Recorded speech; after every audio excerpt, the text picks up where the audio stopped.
Ah, 50 ans, c'est un très bel âge. 50 ans, c'est pas mon âge malheureusement, c'est l'âge du GEPA, le groupement des entrepreneurs du Pays d'Aix qui fête ce soir ses 50 ans au Siam pour la soirée annuelle qui s'appelle la soirée des talents du Pays d'Aix.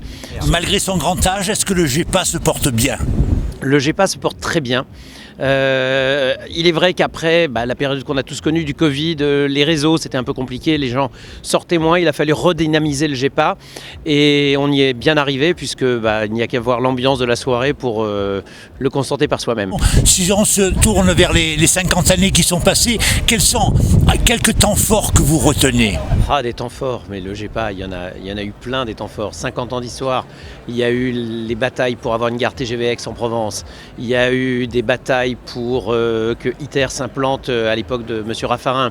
Il y en a tellement eu que vraiment le GEPA a suivi l'activité économique du territoire du Pays d'Aix en 50 ans et a toujours été présent. Alors quels sont les grands projets à venir?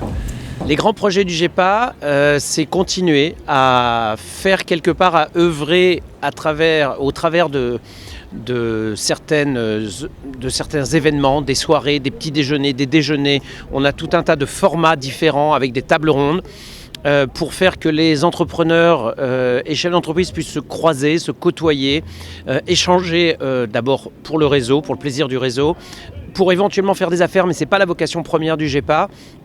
C'est surtout d'être entre nous. Quelque part, on œuvre d'une certaine façon pour la santé mentale du chef d'entreprise. Le